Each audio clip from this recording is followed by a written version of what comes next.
عاملين ايه يا جماعة؟ أول حصة خالص في الكورس دوت هنتعلم فيه ازاي ننزل اليونيتي جيم انجن والفيجوال ستوديو كود. يونيتي جيم انجن ده هنستخدمه عشان نبرمج الألعاب بتاعتنا، وفيجوال ستوديو كود مجرد برنامج عشان نكتب عليه الكود بتاعنا. يلا بينا نبدأ على طول. احنا عشان ننزل يونيتي أول خطوة المفروض نخش على unity.com/download. الويب سايت ده هيخلينا ننزل المحرك، هيقول لنا عشان ننزل حاجة اسمها اليونيتي هاب سيت اب. اول ما يتنزل هنفتح السيت اب.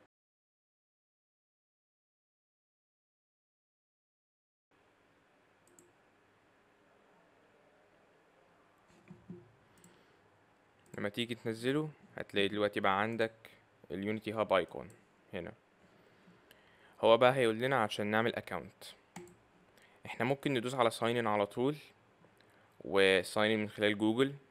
فاحنا لو عايزين نخش من خلال جوجل هيقول لنا تشوز ان اكونت، ده كده جيميل. هنختار الجيميل بتاعنا،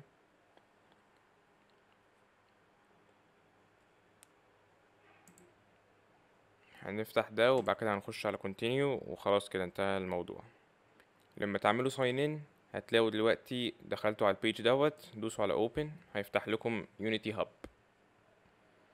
يونيتي هاب بقى مش هو ده المحرك، ده مجرد عشان تحضر اي بروجكتات انت عايز تعملها وتجهزهم، او لو عايز تنزل المحرك ذات نفسه.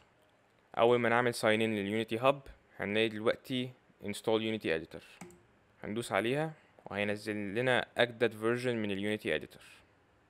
استنوا بقى عبال ما هو يحمل. انتوا في عندكم الاحتمالية ان يحصل معاكم error زي ده، بيقول لكم install failed validation failed. انت تتأكد ان عندك نت، وساعات النت بيفصل وانت بتنزل الاديتور. ممكن تعمل ريستارت من الزرار ده وهيبدأ من اول ما هو وقف. يعني لو هو وقف على 80% وعمل الايرور هيبدأ من عند 80%.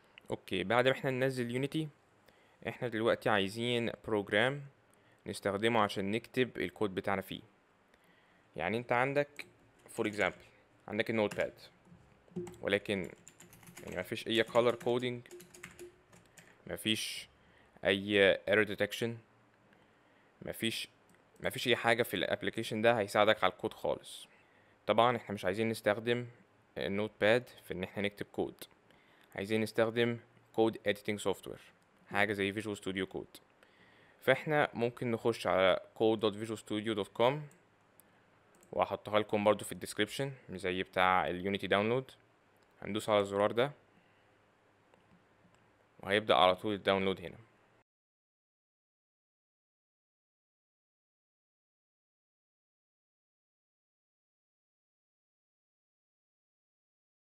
نزلتوا السيت اب، ابدأوا بقى.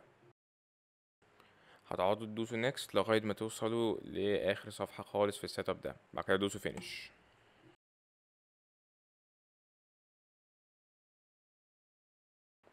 ده معمول عشان تعمل editing للغات كتيرة. احنا بقى لو هنستخدم يونيتي هنستخدم لغة برمجة سي شارب. هندوس على الزرار ده، هندوس على extensions، هتلاقوه هنا على الشمال. اكتبوا هنا بقى سي بعد كده شباك. فانتوا لما تدوسوا على extensions وتكتبوا سي شارب هتلاقوا بقى عندكم الاكستنشن ده. دوسوا install، هيعمل لك installation للسي شارب support عشان تعرف تكتب سي شارب في الفيجوال ستوديو كود.